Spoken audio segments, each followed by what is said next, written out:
Alright, it is November 1st, 2016. There is currently a SEPTA strike, so my train is running 49 minutes behind schedule. I thought it would be a good time to do a little quick overview of this mess. So, I'm at the stage where I have the front suspension in, the steering. I've run the brake lines. I've kind of temporarily run the fuel lines. Nothing is actually attached yet, and the rear end is in completely. The gas tank is in. That's about where it stands. So I'm just gonna kind of do a little walk around, and everything is a mess. I'm kind of embarrassed by it, to be perfectly honest. So this was the shelves that everything was on. Mostly pretty empty with tin kind of all over the place at this point, or I guess aluminum. There's the headers and the drive shaft. Kind of coming back around here. The wiring is kind of, nothing is attached to anything. The fuse box is under, oh here actually, I'll pop over here. The fuse box is in. That's about the extent of that. That chair, by the way, is just, or that seat is just kind of sitting there. But, alright, so here's the top of the pedal box, the master cylinders, clutch. I'm going with a hydraulic clutch, but that is obviously not attached yet. Front and rear brake, master cylinders, I don't know if you can see that. Kind of tough to say. Let's see. You can see I'm running, that's the front brakes, the hard line, T-fitting, and across the other side.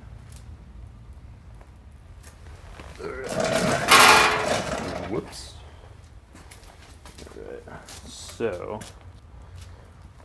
right underneath the master cylinders where the fuse box is. So I don't know if you can, oh yeah, you can kind of see that.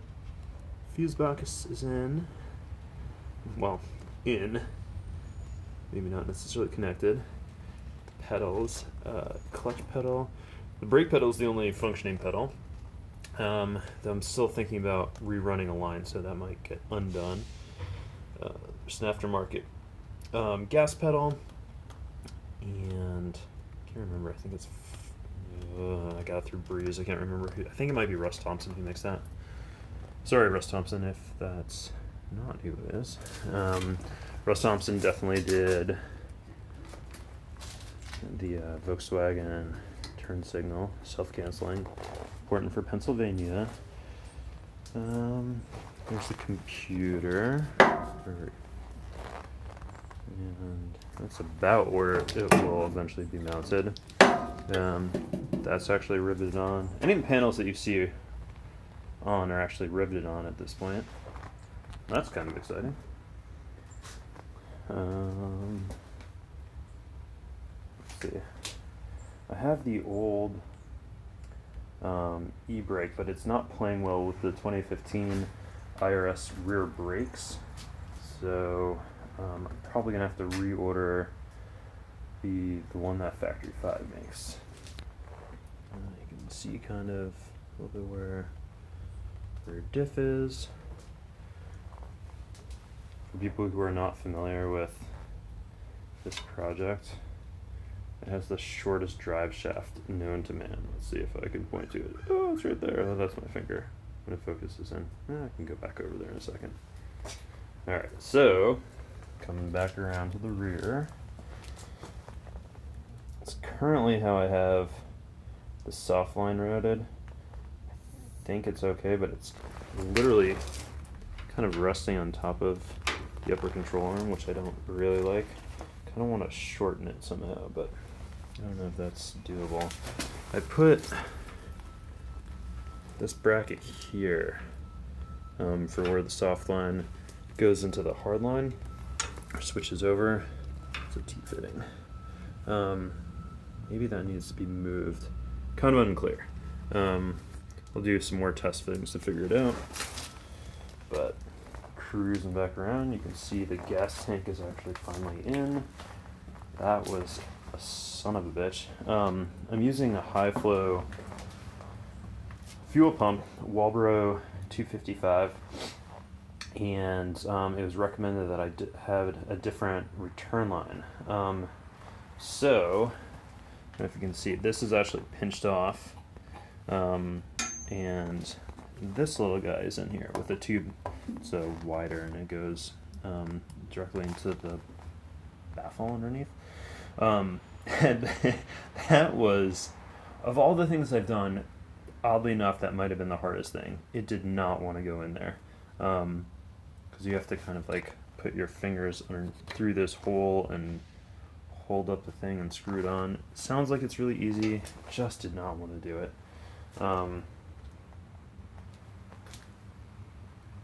Yeah, that and like hose clamps.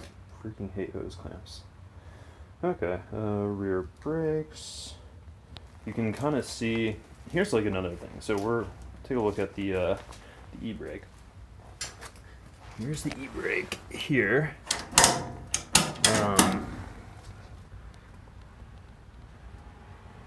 Which is all well and good, but it just puts too much tension ever so slightly on the brakes, so it actually locks them up.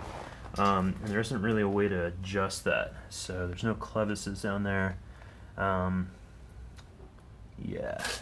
The other thing is that the way that it's routed, I don't know, I can already, it contacts this right here, and I've actually already started stripping some of the protective stuff off the brake, which is totally not good. And literally the way the stock routing contacts this tube here, I've seen a couple different interesting ways to modify that. See if we can get in here, because it's kind of cool, because the lines go into here and there's a little bracket, and that's where this comes out. But from here, this is like a movable part. So when it gets pulled, literally, like the way it's supposed to work is it's supposed to rub against that, which I don't like. So it's one of the few oddities of this particular build, but there's some pretty cool things I've seen other folks do. So all right, so that is pretty much that.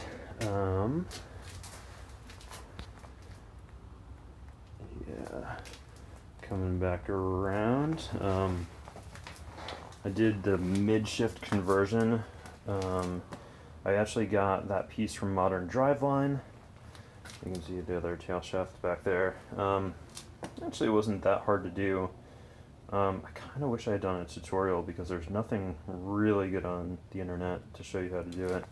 And then it's a Stita Triax, which is kind of a weird name for something, but that's the shifter that goes on top. Feels cool. I don't know, kind of tough to say when it's not in the car, but that's kind of where that's sitting. Here's like the mess over here of like parts taken off the engine. Yeah, and they're just kind of waiting to go back on. A lot of stuff I'm not actually going to be reusing, so it's kind of just a junk pile. Coming around to the workspace, kind of a huge effing mess at the moment. Yeah, definitely a big mess over here. That's okay. Kind of finish this off. Like the main pieces that need to still go in are the engine transmission, exhaust, and the cooling system. That's getting pretty much to like all the big stuff. Then all the aluminum panels. Sounds like it should be easy though. It should. This part actually should take quite a while, and obviously nothing's wired up, so that's always fun. Engine is sitting here next to my pile of boxes that need to go out to the recycling tomorrow. Looking all nice and shiny. Should cover this up. Yeah. I was thinking, I have this like trick flow upper intake and upper intake manifold And that is not blue. So maybe I should paint that blue, because it's just kind of gray right now. That's kind of lame, I guess. Alright, that's my overview. And if anyone watches this and actually wants to see more of something in particular, let me know. But yeah, I've killed about 10 minutes waiting for the train. That's cool. Okay. See you all later. Bye-bye.